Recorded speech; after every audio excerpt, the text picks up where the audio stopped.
สิพามาเบิงเฮือนซ่านของคุณลุงอยู่ในชนบทเป็นตะอยู่เป็นตะเศร้าอยู่บ่สวัสดีพี่น้องป้องปายสุขุสุขคนตอนนี้คุณอยู่ในช่องสะใภ้จีนโตแซ่บจ้าเฮือนอยู่ชนบทจีนสิเป็นแบบแนวเดียวกันเบิดเลยจ้ะหนูก็บ่ฮู้ว่าหม่องอื่นเป็นคือเฮือนของคุณลุงบ่คุณลุงเพิ่นให้ความสำคัญกับประตูเฮือนแห้งจ้ะเล่าว่าประตูเฮือนต้องงามต้องดีเปิดประตูเข้ามาก็ต้องเหมือนเดิมจ้ะจะต้องมีบรรพบุรุษแล้วก็อีหยังก็เทพเจ้าประจำเฮือนเพิ่นบอกอันนี้มีสู่เฮือนเลยหนูไปเฮือนใดก็มีแบบเดียวกันเบิดอันโตกินข้าวอันตั้งอยู่นี่บ่เคยได้มากินข้าวเด้เอาไว้ให้บรรพบุรุษกินไปฝ่าวยางหนูสิพากินไปเบิ่งทั้งเฮือนเฮือนก็สิโล่งเลยบ่มีหยังสาเหตุที่เฮือนโล่งจังซี่เพราะว่าบ่มีคนอยู่ประมาณ10 ปีละจ้ะเพิ่นสิเมียเฮือนแค่ตอนแบบว่ายามเทศกาลกุนเชียงของลูกไผ่จ้ะเพราะว่าลูกไผ่มากกินก็เลยเฮ็ดกุนเชียงไว้ทาลูกไผ่ตอนปีใหม่บรรยากาศก็สิเป็นแบบว่าเขียวทุ่มเพราะว่าเพิ่นพากันปลูกผักไว้กินจ้าอยู่นี่ถึงแม้ว่ามันสิเป็นชนบทแต่ว่าก็บ่เหงาเด้จ้ะเพราะว่าเฮือนมันติดกันล่ะเพิ่นเห็นว่าเฮามีรถมาจอดอยู่หน้าเฮือนจังซี่เพิ่นก็สิว่า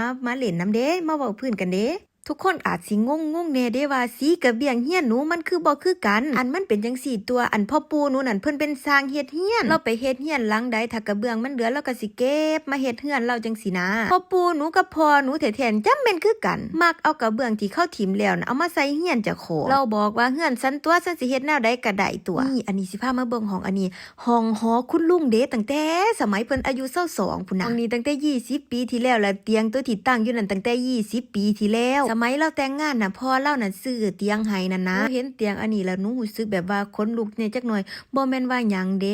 อันหนูนันย่านแม่มันคือจังเตียงโบราณนี่แม่ของทุกอย่างในห้องนี้น่ะก็คือยังว่างอยู่หม่องเก่าแม่แต่ว่าแม่ย่าเราก็เก่งเติบอยู่เด้เรายังเก็บรักษาของทุกอย่างน่ะให้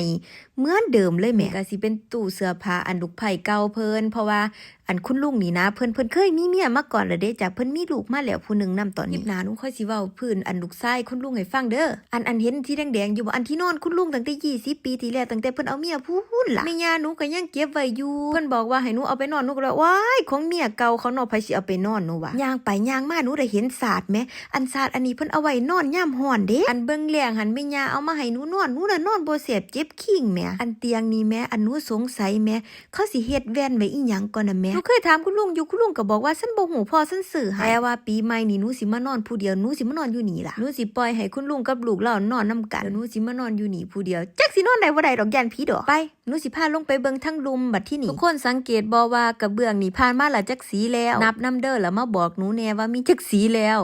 สิ่งสำคัญที่ทุกเฮือนต้องมีก็คือเครื่องทำน้ำอุ่นอันนี้คุณลุงบอกว่าแบบไฟฟ้าเด้อบ่แม่นแก๊สไปบัดที่นี่สิพาไปเบิ่งแนวสำคัญที่สุดก็คือห้องครัวหนูละมักครัวของคุณลุงแม่เล่าแบบมีครบเคียงให้หนูเลยมีทั้งตู้เย็นให้หนูมีตู้แช่ให้หนูพอแล้วก็มองล้างถ้วยล้างจานก็แบบว่ามีน้ำอุ่นให้หนูพร้อมเด้นี่หนูก็ภาวนาว่าสาธุเด้อขอให้ได้เมื่ออยู่บ้านอันชนบทเด้ออันหนูบ่อยากอยู่มณฑลจืดเจียงอันหูโจแล้วนั่นนะหนูเมื่ออยู่ชนบทหนูสิไปถ่ายรูปถ่ายคลิปเฮ็ดหยังหนูก็สิไปแม่สิอยากดังไฟหนึ่งเขาหนูก็สิเฮ็ดอันเดียวก่อนเด้อหนูก็สงสัยแน่จักหน่อยว่าเฮือนของสามีหนูนี่เพิ่นขายเฟอร์นิเจอร์ขายเก้าอี้เฮือนเพิ่นคือบ่มีเก้าอี้ใหม่จักโตแม่